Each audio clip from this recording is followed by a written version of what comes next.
মেয়েদের best friend কেমন হতে পারে? নিশ্চয়ই ভালো, যে সব সময় সাপোর্ট করবে, হেল্প করবে, আর সবচেয়ে বড় কথা হলো সব বিপদে পাশে থাকবে। কিন্তু আমার বেস্ট ফ্রেন্ড হলো একটা দুমুখো সাপ। এই বেস্ট ফ্রেন্ডের জন্যই আমার জীবনটা এখন জাহান্নাম হয়ে গেছে। আজ আমি আপনাদের সাথে শেয়ার করব আমার জীবনের সবচেয়ে বড়, ভয়ঙ্কর এবং একটা সত্য ঘটনা। যে ঘটনাটা শোনার পর অনেকেই হয়তো তার বেস্ট ফ্রেন্ডকে আর বিশ্বাস করবেন না। তবে আমি আরেকটা কথা বলে রাখি, সব বেস্ট ফ্রেন্ড কিন্তু এক না। আমি আমার জীবনে যে ভুলগুলো করেছি, সেই ভুলগুলো যদি তোমরাও তোমাদের জীবনে করো, তাহলে আগে থেকেই সাবধান হও। আমার নাম তাইমা রহমান চৈতি, সবাই আমাকে তাইমা বলেই ডাকে। আর আমার বেস্ট ফ্রেন্ডের নামটা নাই বললেই না, কেননা আমার এই জীবনটা জাহান্নাম হওয়ার জন্য ওই দায়ী। ওর নাম তুলি। আমি যখন 6 নতুন ভর্তি হই, তখন ওর সাথে আমি পরিচিত হই। একই বেঞ্চে বসা, একে অপরের বই দুজনে শেয়ার করে পড়া এবং দুজনে একই সাথে একই টিফিন ভাগাভাগি করে খাওয়া। বোনের চেয়ে কোনো অংশেই কম ছিল না সে আমার কাছে। সারাদিন আমি যাই করি সবকিছুই আমি ওর সাথে শেয়ার করতাম। ক্লাস 7 ওঠার পরে ওর মা মারা যায়, তবে অনেক আগে থেকে ওর মা ক্যান্সারে আক্রান্ত ছিল। তখনও ভীষণ ভেঙে পড়েছিল। আমি তখন ওকে বুকে জড়িয়ে বলেছিলাম, এখন থেকে আমিই তোর সব। আর বললাম, এখন থেকে তুই আমার কাছে আমার সাথেই থাকবি। আমি ছিলাম আমার বাবা মায়ের একমাত্র মেয়ে। ওর বাবাও যথেষ্ট স্বার্থপর ছিল, কেননা ওর মা মারা যাওয়ার 1 মাসের মাথায় ওর বাবা আরেকটা বিয়ে করে। ওর নতুন সৎমা ওকে অনেক খাটাতো, ওকে দিয়ে অনেক পরিশ্রম করাতো, আর ও সারাক্ষণ শুধু কাঁদতো। তাই আমি আমার বাবা মাকে অনেক বলে রাজি করালাম যে ও এখন থেকে আমার সাথে আমার রুমেই থাকবে। আমার বাবা মা ওকে ভীষণ ভালোবাসতেন, একদম নিজের মেয়ের মতো করে। আমার বাবা মাও অনেকটা খুশি হলো আমাদের কাছে আসার পর থেকে। আর এখন থেকেও আমাদের সাথে আমার রুমেই থাকে। আমরা এখন 2 বোন, কারণ ও আমার বাবাকে বাবা বলেই ডাকতো আর আমার মাকে মা বলেই ডাকতো। আর ও আমাদের কাছে আসার পর থেকে ওর বাবা ওর সাথে একটা বারও দেখা করতে আসেনি। কি বেঁচে আছে নাকি মরে গেছে, মাঝে মাঝে দেখতাম ও রাতের বেলা উঠে একা একা কান্না করতো। তখন ওকে আমি বোঝাতাম, দেখ কান্না করিস না, তুই কান্না করলে আন্টির আত্মা কষ্ট পাবে। কি আপনাদেরও ওর জন্য অনেকটা দরদ হচ্ছে, তাই না? আমারও হয়েছিল, কিন্তু আস্তে আস্তে জানতে পারবেন যে ও কতটা ভয়ঙ্কর। ও আর আমি একই ক্লাসে পড়তাম। ওর পড়ালেখার সমস্ত খরচ আমার বাবাই বহন করত। আমার জন্য যেমন স্কুল ব্যাগ আনতেন, সেম ওর জন্য একই রকম স্কুল ব্যাগ আনতেন। মার্কেটে গেলে ওর জন্য আর আমার জন্য একই রকম একই কালারের 2টো জামা কিনতেন, একটা আমার আর আরেকটা ওর। এমনকি মুরগি রান্না করলে 2টো রান দুজনকে খেতে দিত। আস্তে আস্তে আমরা ক্লাস 10-এ উঠলাম। আমরা দুজনে খুব পড়া ফাঁকিবাজি করতাম, যার জন্য দুজনের রেজাল্টই খারাপ আসলো।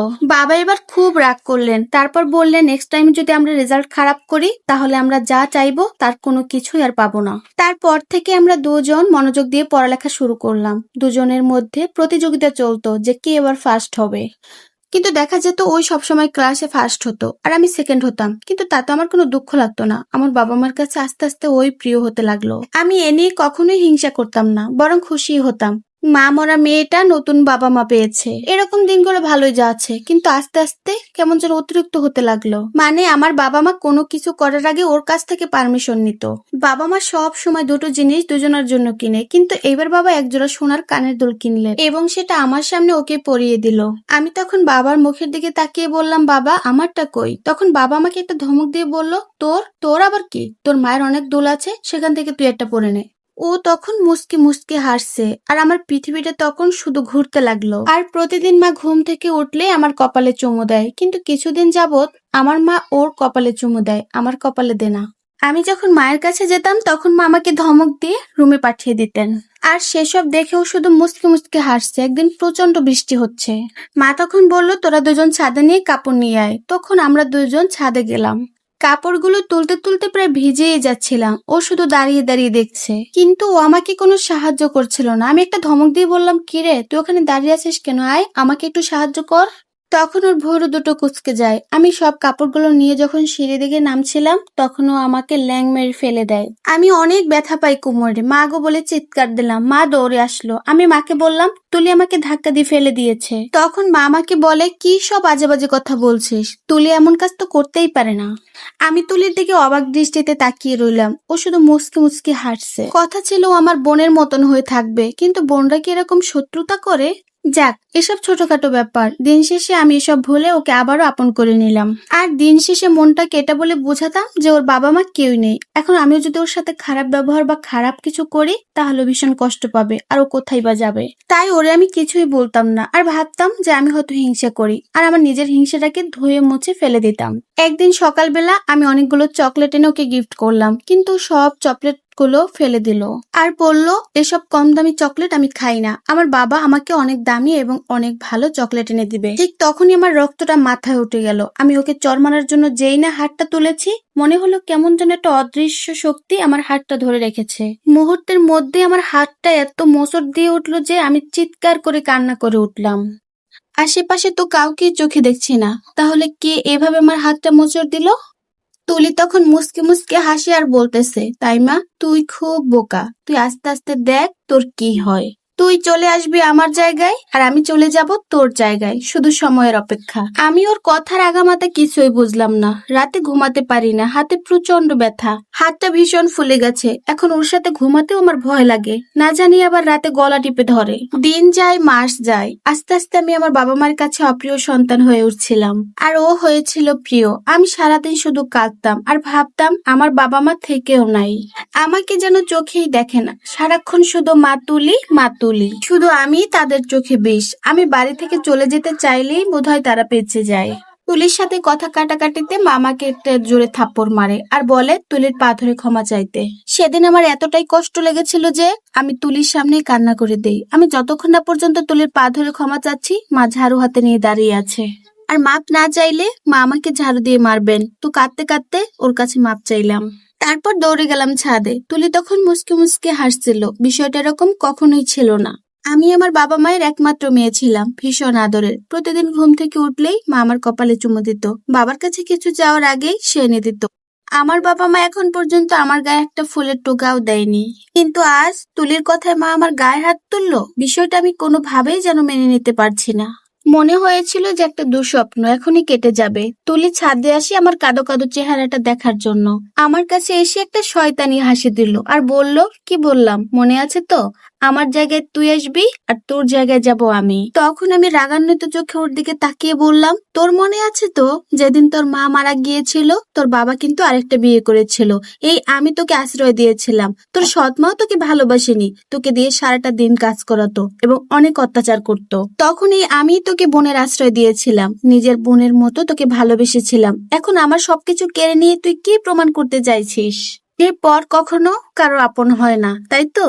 তখন তুলি হাসতে হাসতে বলল, তুই যাই বলিস তাই মা, আমি আমার বাবা মাকে হারিয়েছি, তাই বলে যে এখন সুযোগ পেয়েও হারাবো? আর এমনি তো তোর বাবা মাকে তো আমি নিজের বাবা মাই ভাবি, তাই তো? আর এটা সব সময় ভাবলে ক্ষতি কি? আমি তো এখন ভালোই আছি। আমি বললাম, তুলি কি চাস তুই, কেন এরকম করছিস? তুলি বলল, আমি চাই তুই এই বাড়ি থেকে সারা জীবনের জন্য বিদায় হ। আমি বললাম, কি? আমি বিদায় হব? তুই বিদায় হবি। আর এই বাড়ি আমার, তুই এই বাড়ির আশ্রয়িতা, তুই এই বাড়ি থেকে বিদায় হ। আর তোর মতো কালসাপকে আমি আমার বাড়িতে আশ্রয় দিয়ে চরম ভুল করেছি। তখন তুলি বলল, তুই আমাকে কালসাপ বল আর যাই বল, আমি কিন্তু তোর জায়গাটা বেশ ভালোই দখল করে নিয়েছি। তুই যতই চেষ্টা করিস, তুই সেই জায়গা থেকে কখনোই নামাতে পারবি না। তোর বাবা মা কি জানে জানিস? তার একটাই মেয়ে আর তার নাম তুলি। তোকে আমি মেরে ফেলবো। দেখ তাই মা, তোর আমি ভালো চাই, তাই আমি চাই তুই এ বাড়ি থেকে এক্ষুনি বের হয়ে যা। আমি বললাম, এই তুই কাকে কি বলছিস? এই বাড়ি আমার, আমার বাবা মা, তুই এই বাড়ি থেকে এক্ষুনি বের হয়ে যা। এই বাড়িতে তো তোর কেউ নেই। তখন তুলি বলল, তাই মা, তুই আগের স্বপ্নই দেখছি। আগে এই বাড়িটা তোর ছিল আর এখন আমার। তোর ভালোর জন্যই বলছিলাম এই বাড়ি থেকে বের হতে। যখন হবি না তো দেখ তোর সাথে আরো কি কি হয়। এভাবেই দিন কাটছে, আর যতই দিন কাটছে ততই মনে হচ্ছে আমার বাবা মার কাছে আমি যেন উদাও হয়ে গেছি। আমি যদি সারাদিন না খেয়েও থাকতাম, বাবা মা আমার কোনো খোঁজ খবর নিতেন না। আমি বুঝতে পারলাম না যে বাবা মা কিভাবে এত তাড়াতাড়ি বদলে গেলেন। বাবা মা সারাক্ষণ শুধু তুলির পেছনে ছোটে, মনে হয় যেন আমার বাবা মা ওর গোলাম। আর এক এক দিন এক একটা নতুন ড্রেস পরে। তো বিকালবেলা বাবা আমাকে বলল যে তুই এখন থেকে স্টোর রুমে ঘুমাবি, আমার তুলিমা ওর রুমে একাই ঘুমাবে। তোর সাথে ঘুমাতে ওর অনেক কষ্ট হয়, আর আমি চাই না আমাদের মেয়ের তোর জন্য কোনো কষ্ট হোক। আর ওই রুমে তোর যা যা আছে সবকিছু নিয়ে তুই স্টোর রুমে চলে যা। আর সারাদিন এইভাবে বসে শুয়ে না থেকে এই বাড়ির সব কাজকর্ম এখন থেকে তুই করবি। আর এই নে, এখনই আমার জুতোটা পরিষ্কার করে দে। আমি বাকরুদ্ধ হয়ে আমার বাবার দিকে তাকিয়ে আছি। বাবা আমার দিকে একটাবার তাকালেও না। সে বলল, কি হলো, এত দেরি কেন? আর এত ন্যাকা কান্না কিসের? যেটা বলছি সেটা কর, নয়তো ঘাড় ধাক্কা দিয়ে বাড়ি থেকে বের করে দিব। আমি কান্না ভেজা চোখ নিয়ে বাবার দিকে কতক্ষণ তাকিয়ে রইলাম। বাবা আমার দিকে একটাবার তাকালেনও না। আমি বাবার জুতাটা পরিষ্কার করলাম, আর আমার চোখের পানিতে বাবার জুতাটা নোংরা হয়ে গেল। একটু পর মা আসলেন, এসে বললেন হয়েছে আর লাগবে না। একটু খুশি মনে মায়ের দিকে তাকালাম, ভাবলাম হয়তো মার এসব আর ভালো লাগে না। কিন্তু পরক্ষণই মা বললেন, তুই আগে ঘরটা মুছে নে, তারপর কাপড়গুলো পরিষ্কার করে থালা বাসনগুলো ধুয়ে নিবি। বাবা মায়ের এই ব্যবহারগুলো আমাকে পুরোপুরি ভেঙে ফেলেছিল। আমি যেন একেবারে ভেঙে গেছি। তারপর মায়ের কথা মতো সব কাজগুলো শেষ করলাম। আমার বাবা মা আমার সাথে যে ব্যবহারটা করছে, আমি মনে হয় কোনোদিন কাজের লোকের সাথে এমন ব্যবহার করতে দেখিনি। আমি স্টোর রুমেই শিফট হই। স্টোর রুমটা অনেক ছোট, পা লম্বা করেও শোয়া যাবে না, পা ভাঁজ করে শুতে হয়, অনেক কষ্ট হয়। এখানেই শেষ হলো প্রথম পর্ব। দ্বিতীয় পর্ব শুনতে চাইলে অবশ্যই কমেন্ট করুন।